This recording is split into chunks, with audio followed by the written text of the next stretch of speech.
Isang magandang hapon mga kasari-sarites. Eto na naman si Ate Tintin. May i-chismax na naman ako sa inyo at napaka-importante nito. Dahil alam ko ikaw na may tindahan, maliit man yan o malaki, apektado ka sa nangyayaring ito.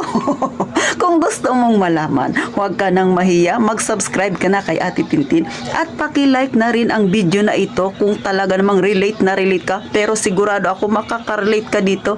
At syempre, paki-share na rin sisi ha, kung hindi ka busy. Sige na please. At tayo nang chismisan. Pero bago ako makipag-chismisan sa inyo, bago kayo makinig sa aking chismis, ay nais ko munang shout out sa inyo si Ma'am Marie Chris Palisa. Ma'am Marie Chris Palisa, shout out sa iyo. Ganon din sa datihan ko ng subscriber, si Ma'am Ellen Pilar. Thank you ma'am. Laging nagko-comment si Ma'am Ellen Pilar. Ay shout out sa iyo. Sa inyong dalawa, Marie Chris Palisa at Ellen Pilar, shout out sa inyong dalawa. Mag-iingat kayong palagi. So eto na, may tindahan ka ba? Maliit man o malaki, hindi natin pag-uusapan yan. Bakit? Dahil ang sigarilyo tumaas na naman, sisi. Pambira talaga. Kaninang umaga ko lang na lamang tumaas na pala siya. At hindi biro ang itinaas niya dito sa amin sa lungsod ng Puerto Princesa. Ang dating 144 pesos na Winston, abay, 163 na siya ngayon. Akalain mo yun, sisi, kung gaano kalaki ang itinaas niya. At syempre, yung isang ori din ng sigarilyo na Camel, na siyempre si Winston din ang may dala-dala niyan, o diba?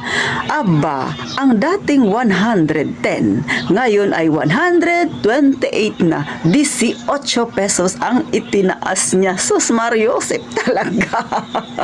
Nasyak ako mga kasari. O ikaw, nakabili ka na ba ng sigarilyo? Kung nakabili ka na, nasyak ka rin ba?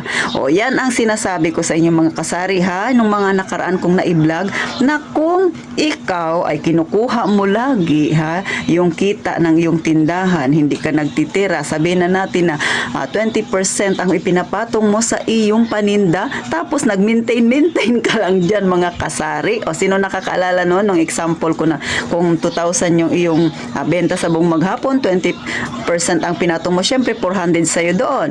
Kapag inubos mo yung 400 na yan, ngayon na tumaas ang mga bilihin, talaga namang hindi mo mapapansin, lulubog ang tindahan mo. Magkano na lang ang mabibili ngayon ng iyong 2,000 na minimaintain mo, na puhunan mo yan kasi iniisip mo, atitin 400 ko ito, akin na itong pang sarili, tapos nakamaintain ang tindahan mo. Ngayon tumaas ang mga bilihin at hindi lang basta pagtaas, mataas na mataas. Sabi ko talaga.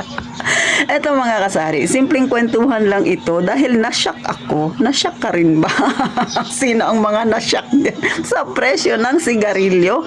Abay, tumaas kayo ng kamay. I-comment nyo dyan sa baba. Nako mga kasari, sa totoo lang ha, si Ate Tintin naman, eto naman ang style ko mga kasari. So hindi ako bumibili ng mga maraming sigarilyo kasi una, kami ay tabi-tabi dito na mga tindahan, so maraming pagpipilian si customer. So yung binibili ko na sigarilyo, dahil medyo malaki talaga yung kanyang puhunan, ay kaunti lang. So sa akin mga kasari, ang Winston na tinitinda ko dito ay nasa 2 hanggang 3 kaha lang. Kasi nga mahilig dito sa amin bumili ay yung patingi-tingi, hindi naman sila bibili ng isang kaha dahil napakamahal na, lalo na ngayon na mas tumaas pa, mahal pa siya sa 1 kilong bigas. Ang hasmin dito sa amin ay 60 pesos pababa. May mabibili kang 60 pesos pababa, magandang klase na yun na bigas, parang 55, 52, mga ganun, masarap na yun siya, hanggang 60 mga kasari. Kung ibibili mo ng sigarilyo, ikaw lang ang maninigarilyo noon, ikaw lang makikinabang, diba? So talaga namang dito sa amin ay hindi uso yung mga kaha-kaha, kaya patingi-tingi lang. Since si Ate Tintin ay malapit lang sa bilihan, kaya hindi ako nag-i-stock ng maraming sigarilyo mga kasari.